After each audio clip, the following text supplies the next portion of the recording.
les endroits les plus inaccessibles et isolés au monde. La Terre semble entièrement explorée, et pourtant, elle cache encore des endroits inaccessibles, isolés, presque oubliés. Comme si elle gardait jalousement ses derniers secrets. Plongez avec nous à la découverte des lieux les plus reculés du monde, où l'aventure n'a pas de retour en arrière.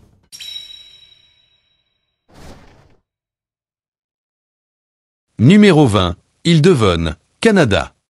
Ce désert aride s'étend à perte de vue, un paysage si étrange qu'on pourrait le confondre avec la surface de Mars. Voici l'île Devon, la plus grande île inhabitée du monde, située dans les confins de l'Arctique canadien. Avec son relief rude et impitoyable et son climat qui reflète les conditions extrêmes de la planète rouge, il n'est pas étonnant que la NASA ait choisi cette île de 53 000 km² comme terrain d'essai pour de futures missions martiennes. Une cicatrice de 22 km de large, laissée par l'impact d'une météorite il y a 39 millions d'années, domine le paysage de l'île. Son relief rocheux et ses conditions climatiques extrêmes, avec des températures pouvant descendre jusqu'à -50 degrés Celsius, en font un environnement difficile à l'épanouissement de toute forme de vie.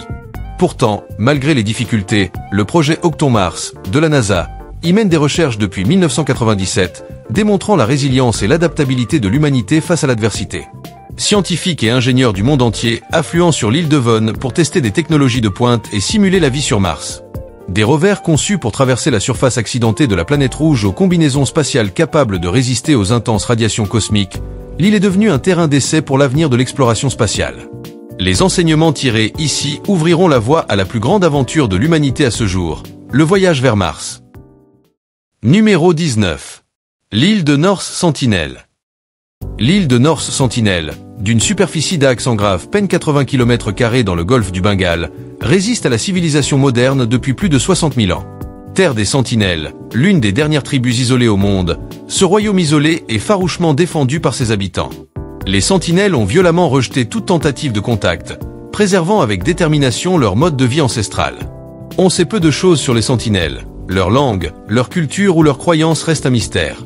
On estime qu'entre 50 et 400 individus vivent sur l'île, bien que leur nombre exact reste inconnu.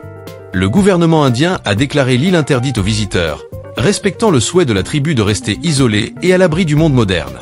En 2018, le monde a été bouleversé par la mort tragique de John Allen Shaw, un missionnaire américain qui tenta d'entrer en contact avec les Sentinelles. Il perdit la vie à sa 3e tentative. Numéro 18. Île de Surtsey, Islande. En novembre 1963, une éruption volcanique dans les eaux glaciales du sud de l'Islande a donné naissance à une nouvelle île, un amas stérile de lave et de cendres qui allait prendre le nom de Surtsey. Nommée d'après le géant du feu nordique Surtur, cette île de 1,2 km² est apparue comme une page blanche, un laboratoire vierge permettant aux scientifiques d'étudier la genèse de la vie sur une nouvelle masse terrestre.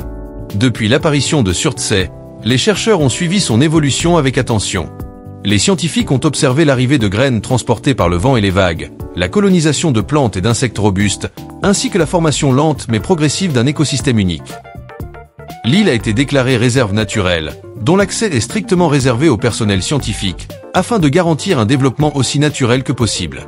Au fil des décennies, Surtsey a offert un aperçu inédit des processus qui façonnent notre monde. Son sol volcanique a donné naissance à une flore diversifiée, allant des mousses et lichens aux graminées robustes, et même à quelques plants de tomates, introduits par inadvertance par des scientifiques de passage. Les falaises de l'île sont devenues un refuge pour les oiseaux marins, des milliers de macareux, de goélands et de pétrels y faisant leur nid. Numéro 17. Dépression de Danakil, Éthiopie. Dans le nord-est brûlant de l'Éthiopie, se trouve un endroit si inhospitalier qu'il semble défier la vie elle-même. La dépression de Danakil, vaste étendue de salines, de sources sulfureuses et de lacs de lave bouillonnants, offre un paysage qui s'apparente davantage à la science-fiction qu'à la nature.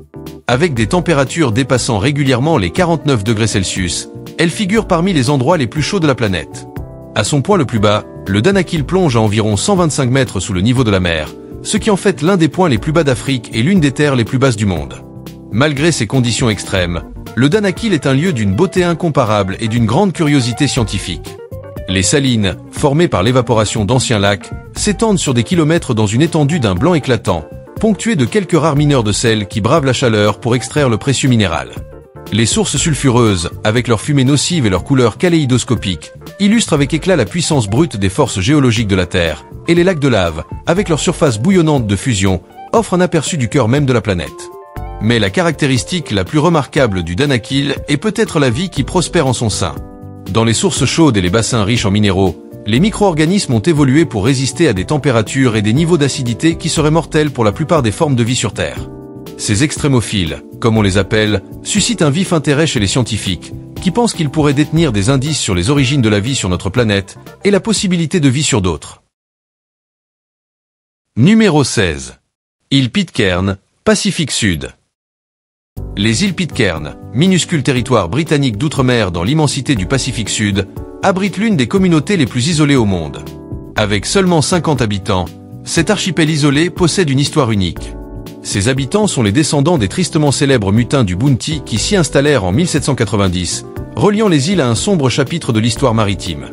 La mutinerie du HMS Bounty est devenue une légende, un récit de rébellion et de romance sur fond des mers du Sud. En 1789, un groupe de marins mécontents, mené par Fletcher Christian, renversa leur capitaine, William Bligh, et le laissa dériver sur une petite embarcation. Les mutins embarquèrent ensuite avec le bateau jusqu'à Tahiti, où ils embarquèrent un groupe de Polynésiens et Polynésiennes avant de partir à la recherche d'un nouveau foyer.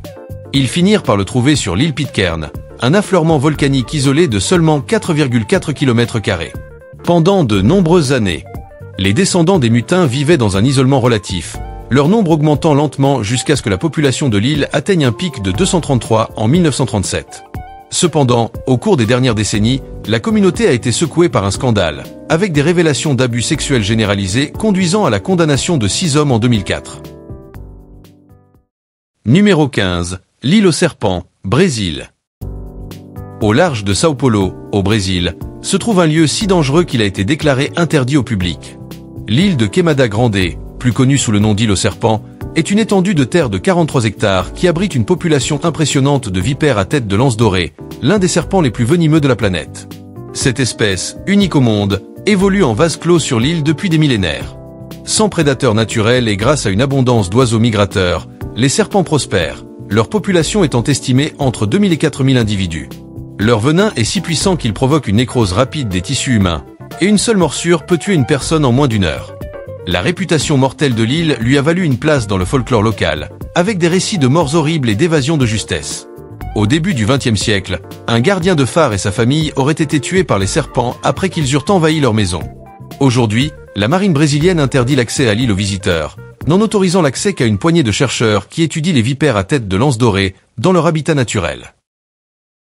Numéro 14. Mont Sarisariñama, Venezuela. Dans les contrées reculées du sud du Venezuela, une montagne surgit de la jungle. Ses falaises abruptes et son sommet plat contrastent fortement avec la végétation luxuriante qui l'entoure.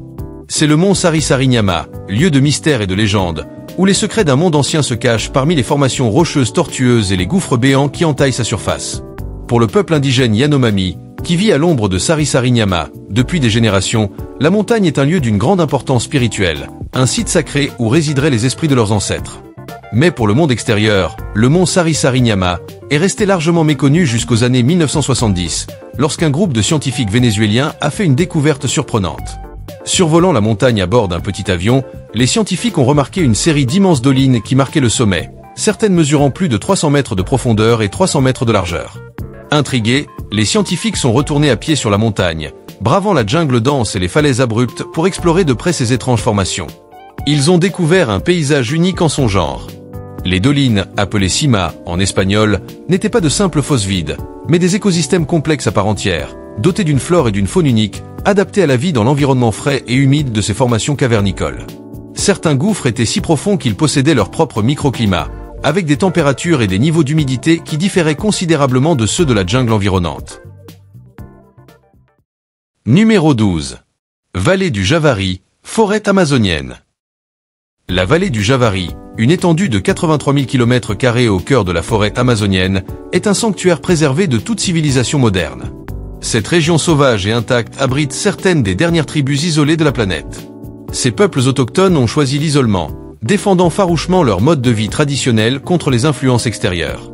Depuis des siècles, les tribus de la vallée du Javari vivent en harmonie avec la forêt. Ils dépendent de ces richesses pour leur subsistance et leur bien-être spirituel. Ce sont d'habiles chasseurs-cueilleurs, utilisant des armes traditionnelles comme l'arc et les flèches pour traquer le gibier abondant qui rôde dans la forêt. Ce sont également d'excellents navigateurs, utilisant les étoiles et les signes de la forêt pour se guider à travers le dense sous-bois. Mais ces dernières décennies, la vallée du Javari est de plus en plus menacée par le monde extérieur. Des bûcherons, des mineurs et des braconniers illégaux ont commencé à empiéter sur les terres ancestrales des tribus, cherchant à exploiter les riches ressources de la forêt à des fins lucratives.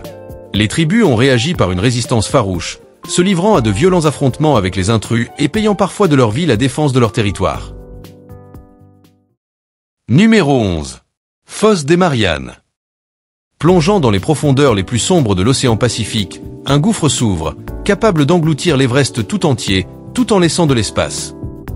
Cette gigantesque brèche dans la croûte terrestre est la fosse des Mariannes, une cicatrice en forme de croissant s'étendant sur plus de 11 000 mètres de profondeur, soit une distance supérieure à l'altitude de croisière des avions de ligne. C'est le point le plus profond connu de notre planète. Là où la pression équivaut à tenir en équilibre 50 avions de ligne sur le bout des doigts. Dans ce royaume d'obscurité perpétuelle et de force inimaginable, le poids de l'eau pourrait aplatir un corps humain aussi facilement qu'une presse hydraulique écrasant une canette de soda. Pourtant, contre toute attente, la vie prospère dans cet environnement extrême. Des organismes unicellulaires géants appelés xénophyophores tapissent le fond de la fosse, tandis que le poisson limace translucide des Mariannes navigue avec aisance dans les profondeurs écrasantes. Le plus remarquable est peut-être que des microbes prospèrent dans les cheminées hydrothermales brûlantes qui bordent les parois de la fosse, supportant des températures mortelles pour la plupart des créatures vivant à la surface. S'aventurer dans la fosse des Mariannes exige non seulement un équipement spécialisé, mais aussi un courage extraordinaire. Seuls quelques privilégiés ont osé le voyage jusqu'au fond, affrontant une pression immense et une obscurité totale pour apercevoir un monde totalement étranger à l'œil humain. En 2012, le réalisateur James Cameron a gravé son nom dans l'histoire en devenant le premier à atteindre le point le plus bas des tranchées lors d'une plongée en solo. Son submersible spécialement conçu a capturé des images époustouflantes de ce royaume surnaturel, offrant une rare fenêtre sur l'une des dernières véritables frontières de la Terre. Numéro 10. Île Palmerston, océan Pacifique Sud. Dans l'immensité du Pacifique Sud, une minuscule île de seulement 58 habitants est devenue légendaire. Un lieu où l'arbre généalogique ressemble à un buisson emmêlé et où chaque habitant peut retracer ses origines jusqu'à un seul homme. L'île Palmerston, un atoll corallien des îles Cook, est un lieu où histoire et génétique se sont entrechoquées de la manière la plus inattendue. L'histoire de l'île Palmerston commence en 1863, lorsqu'un Anglais du nom de William Marster débarqua sur ses côtes avec 3 épouses polynésiennes. Au cours des décennies suivantes, Marster et ses épouses eurent 23 enfants, qui eurent eux-mêmes des enfants. Aujourd'hui, tous les habitants de l'île, sauf 3, sont des descendants directs de Marster, ce qui en fait l'une des populations les plus homogènes génétiquement au monde. La vie sur l'île de Palmerston rappelle une époque plus simple, sans voiture, sans commerce et sans eau courante. Les insulaires vivent de la terre et de la mer, cultivant leurs propres récoltes et pêchant leurs propres poissons. Ils communiquent avec le monde extérieur grâce à un simple téléphone satellite et dépendent d'un navire de ravitaillement qui ne fait escale que 2 fois par an pour leur apporter des biens essentiels comme des médicaments et du carburant. Numéro 9. Adak, Alaska. Aux confins des îles Aléoutiennes, là où l'océan Pacifique rencontre la mer de Bering, se trouve un lieu surnommé le « berceau des vents ». L'île Adak, un bout de terre dénudé et balayé par les vents, abrite la ville la plus occidentale des États-Unis. Un endroit où le climat est si rude et imprévisible qui lui a valu le surnom de « berceau des vents ». Pendant une grande partie du XXe siècle, Adak fut un avant-poste militaire dynamique, abritant une base aéronavale qui joua un rôle crucial pendant la Seconde Guerre mondiale et la guerre froide. À son apogée, la base abritait plus de 6000 personnes et disposait de toutes les commodités nécessaires, dont des écoles, des églises et même un bowling. Mais avec la fin de la guerre froide, la base fut progressivement démantelée et en 1997, définitivement fermée. Aujourd'hui, Adak est une ville fantôme, ses rues et bâtiments autrefois florissants étant peu à peu reconquis par les éléments. Avec une population d'une centaine d'habitants, la ville n'est plus que l'ombre d'elle-même, un endroit où le vent hurle à travers les bâtiments abandonnés et où le brouillard venu de la mer obscurcit le littoral accidenté. Pour les rares âmes courageuses qui ont élu domicile à Adak, la vie est une lutte constante contre les éléments. Le temps est réputé pour être imprévisible, avec des vents violents, des pluies torrentielles et un épais brouillard qui peut s'abattre à tout moment. Numéro 8. Villa Las Estrellas, Antarctique. Bravant des températures pouvant descendre jusqu'à -52 degrés Celsius et des vents dépassant les 320 km/h, un petit groupe de personnes vit dans l'un des environnements les plus inhospitaliers de la planète. Leur avant-poste, Villa Las Estrellas, sur l'île King George, est l'une des 2 seules implantations civiles de l'Antarctique. Les habitants de cette communauté isolée endurent des mois d'obscurité et d'isolement. Animée par la curiosité scientifique et une soif d'aventure dans un monde gelé où le confort moderne semble un lointain souvenir, elle a été fondée en 1984 par le gouvernement chilien. Cette colonie abrite une petite communauté de scientifiques, de militaires et de leurs familles. Elle se compose d'un ensemble de bâtiments aux couleurs vives, dont une école, un bureau de poste et un petit hôpital, tous conçus pour résister au rude climat antarctique. Les résidents de Villa Las Estrellas sont des gens chaleureux, habitués aux défis de la vie dans un environnement aussi extrême. La vie à Villa Las Estrellas n'est pas faite pour les âmes sensibles. Ils doivent endurer des mois d'obscurité en hiver, lorsque le soleil ne se lève jamais à l'horizon. Ils doivent également composer avec le froid extrême, qui peut provoquer des gelures en quelques minutes, et l'isolement d'être coupé du reste du monde pendant des mois. Numéro 7. Cap York, Australie. À l'extrémité nord de l'Australie, là où le continent se trouve jusqu'au détroit de Torres, un lieu d'une beauté sauvage et d'une nature sauvage et indomptée. La péninsule du Cap York, vaste étendue de savanes, de forêts tropicales et de mangroves, est l'une des dernières véritables frontières de l'outback australien, un lieu où la nature règne encore en maître et où les vestiges de la civilisation moderne semblent un lointain souvenir. Pour les peuples autochtones qui ont élu domicile au Cap York depuis des dizaines de milliers d'années, la péninsule est d'une profonde signification spirituelle, imprégnée des histoires et des traditions de ses ancêtres. Le peuple Shungunji, qui vit sur la côte ouest de la péninsule depuis des siècles, entretient un lien profond avec la terre et la mer, et ses pratiques traditionnelles de chasse et de pêche ont contribué à façonner les écosystèmes uniques de la région. Mais le Cap York est aussi un lieu d'une grande beauté naturelle, avec une diversité de flore et de faune exceptionnelle, unique au monde. La péninsule abrite plus de 3000 espèces de plantes, dont la rare et magnifique orchidée dorée, ainsi qu'une grande variété d'animaux, de l'insaisissable kangourou arboricole au majestueux crocodile marin. La péninsule abrite également certains des paysages les plus spectaculaires d'Australie, des sommets escarpés de l'Iron Range, aux eaux cristallines de la Grande Barrière de Corail. Numéro 6. Tristan da Cunha, Océan Atlantique Sud. Dans l'immensité de l'océan Atlantique Sud, un minuscule bout de terre émerge des flots, un lieu si isolé et reculé qu'il a mérité le titre d'île habitée la plus lointaine de la planète. Tristan da Cunha, une île volcanique de seulement 250 habitants, est un lieu où la nature règne encore en maître et où les vestiges de la civilisation moderne semblent un lointain souvenir. Situé à 2700 km de la terre ferme continentale la plus proche, Tristan da Cunha est un lieu d'une beauté naturelle époustouflante, avec ses falaises vertigineuses, ses vallées verdoyantes et ses eaux cristallines regorgeant de vie. L'île abrite une remarquable diversité d'espèces endémiques uniques au monde. De l'albatros de Tristan, avec son impressionnante envergure de 3,3 mètres, à la langouste de Tristan, un mets délicat, prisé des amateurs de fruits de mer du monde entier. Mais la vie à Tristan da Cunha n'est pas faite pour les âmes sensibles. L'île est si isolée qu'on ne peut y accéder qu'après une semaine de bateau depuis l'Afrique du Sud. Et même là, la mer agitée et les courants dangereux peuvent rendre le voyage éprouvant. Une fois sur place, les habitants doivent composer avec un climat rude et imprévisible, avec des vents violents, des pluies torrentielles et un épais brouillard qui peut s'installer à tout moment. Numéro 5. Comté de Médoc, Tibet. Dans les montagnes brumeuses du Tibet oriental, une vallée cachée est enveloppée de mystères et de légendes.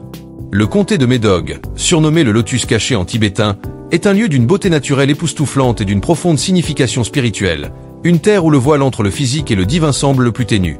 Pendant des siècles, Médoc a été coupé du monde extérieur, accessible uniquement par des cols de montagnes périlleux et des ponts suspendus précairement au-dessus de rivières tumultueuses. L'isolement du comté était tel qu'il était le dernier endroit de Chine accessible par route, la dernière portion de route n'ayant été posée qu'en 2013. Malgré son éloignement, Médoc abrite une biodiversité incroyable, avec des forêts luxuriantes, des cascades et une faune et une flore exceptionnelles. Le comté abrite plus de 2000 espèces de plantes, dont beaucoup sont uniques au monde. Ces forêts vibrent au son d'oiseaux rares et exotiques, du tragopan de Téminck, au ver irisé au trogon de Ward, un oiseau insaisissable. Mais Médoc est bien plus qu'un lieu de beauté naturelle. C'est aussi une terre d'une profonde signification spirituelle, vénérée par les bouddhistes tibétains comme une vallée sacrée et cachée. Selon la légende, la vallée aurait été bénie par le Bouddha lui-même, qui aurait prophétisé qu'elle deviendrait un jour un refuge, pour ceux qui recherchent l'illumination spirituelle. Numéro 4. Cap Melville, Australie. Dans la nature sauvage et accidentée du nord-est de l'Australie, un monde perdu se cache parmi les imposants rochers de granit et les denses forêts tropicales du Cap Melville. Cette péninsule isolée, située au bord de la Grande Barrière de Corail, est un lieu d'une incroyable beauté naturelle et d'une grande richesse scientifique, abritant une variété impressionnante d'espèces uniques et jusqu'alors inconnues. Pendant des siècles, Le relief accidenté et la végétation dense du cap Melville l'ont tenu à l'écart du monde extérieur. Un coin perdu d'Australie, accessible uniquement aux explorateurs les plus intrépides. Mais ces dernières années, une série d'expéditions scientifiques révolutionnaires a commencé à dévoiler les secrets de ce lieu extraordinaire, révélant un trésor d'espèces nouvelles et exotiques. Parmi les découvertes les plus remarquables du cap Melville figurent 3 nouvelles espèces de reptiles, chacune parfaitement adaptée à la vie dans les champs de rochers et les forêts tropicales du cap. Il y a le gecko à queue de feuille du cap Melville, un lézard de 20 cm de long aux yeux énormes et à la queue tachetée en forme de feuille qui lui permet de se fondre harmonieusement dans son environnement. Il y a le 5 d'ombre du cap Melville, un minuscule lézard à la queue bleu vif qui file dans l'ombre du sol forestier. Et il y a la grenouille tachetée des rochers, un amphibien rare qui vit au plus profond des fissures et des crevasses des rochers de granit, n'en sortant que pendant la saison des pluies pour se reproduire. Numéro 3. Grotte de Hang Son Doong, Vietnam. Cachée au plus profond du parc national de Phong Nha Bang, au Vietnam, une merveille souterraine défie l'imagination. Hang Son Doong, la plus grande grotte du monde, révèle un royaume surnaturel où la nature règne en maître. Des rivières souterraines creusent leur chemin à travers des cavernes assez vastes pour engloutir des gratte-ciels entiers. D'imposantes stalagmites forment des forêts primitives. Leur sommet s'étend vers des plafonds lointains enveloppés de brume. Ce gigantesque royaume souterrain témoigne de la puissance brute et de la beauté des paysages cachés de la Terre. Découverte en 1991 par un agriculteur local, au Cannes, l'entrée de Hang Son Doong est restée un secret bien gardé pendant près de 2 décennies. Ce n'est qu'en 2009 qu'une équipe de spéléologues britanniques, dirigée par Howard Limbert, a enfin exploré les profondeurs de la grotte, révélant un royaume d'une beauté époustouflante et d'une ampleur époustouflante. Longue de plus de 5 km, haute de 200 mètres et large de 150 mètres, Hang Son Doong est une cathédrale de pierre.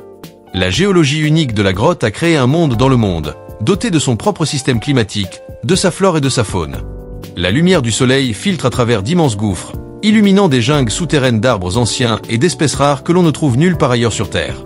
Les visiteurs de Hang Son Doong, limités à quelques centaines chaque année, il doit traverser une jungle dense, patauger dans des rivières souterraines et escalader des parois rocheuses glissantes pour atteindre les merveilles cachées de la grotte. Numéro 2. Le mont Namuli, au Mozambique. S'élevant telle une sentinelle au-dessus des forêts luxuriantes du nord du Mozambique, le mont Namuli est un lieu d'une beauté naturelle inégalée et d'une merveille scientifique. Culminant à 2400 mètres d'altitude, c'est le 2e plus haut sommet du pays, un monolithe de granit qui domine le paysage environnant tel un point géant surgi de terre. Pendant des siècles, le mont Namuli est resté enveloppé de mystères. Ses sommets brumeux et ses forêts denses sont encore largement inexplorés. Mais ces dernières années, une série d'expéditions scientifiques ont commencé à révéler l'incroyable diversité de la vie qui peuple cette montagne, des minuscules invertébrés qui se faufilent parmi les feuilles mortes aux oiseaux majestueux qui planent au-dessus de la canopée. Le plus remarquable du mont Namuli est peut-être la grande variété des habitats qu'il abrite. Sur ses pentes inférieures, les denses forêts tropicales regorgent de vie, leur canopée vibrante des chants d'innombrables oiseaux et du bruissement des petits mammifères. Plus haut, la forêt laisse place à un patchwork de prairies et d'affleurements rocheux, où des plantes rares et endémiques s'accrochent au sol peu profond et où des créatures robustes comme l'Apollon, un minuscule oiseau unique au monde, voltigent entre les rochers. Numéro 1. La Rinconada, Pérou. Au cœur des Andes péruviennes, à une altitude vertigineuse de 5000 mètres, se trouve la Rinconada, la plus haute implantation permanente du monde. Ce village délabré, perché au bord d'une mine d'or, est un lieu où la survie est un combat quotidien et où la quête de richesse a un coût terrible. Les 50 000 habitants de la Rinconada vivent dans des conditions de vie impensables ailleurs. L'air est si rare que même les plus résistants peinent à respirer. Le manque d'assainissement de base entraîne des maladies comme la tuberculose et l'intoxication au mercure. L'eau de la ville est contaminée par des métaux lourds et, faute de système d'évacuation des déchets adéquats, les rues sont jonchées d'ordures et de déjections humaines. Malgré la dure réalité de la vie à la Rinconada, des milliers de personnes affluent chaque année dans la ville, attirées par la promesse d'or. Les mineurs, dont beaucoup travaillent illégalement, peinent dans des conditions dangereuses, risquant les effondrements, les explosions et l'exposition aux produits chimiques toxiques. Les plus chanceux peuvent faire fortune, mais pour la plupart, les gains sont maigres, à peine suffisants pour survivre dans cet environnement impitoyable. Merci de votre attention, et à bientôt pour la prochaine vidéo.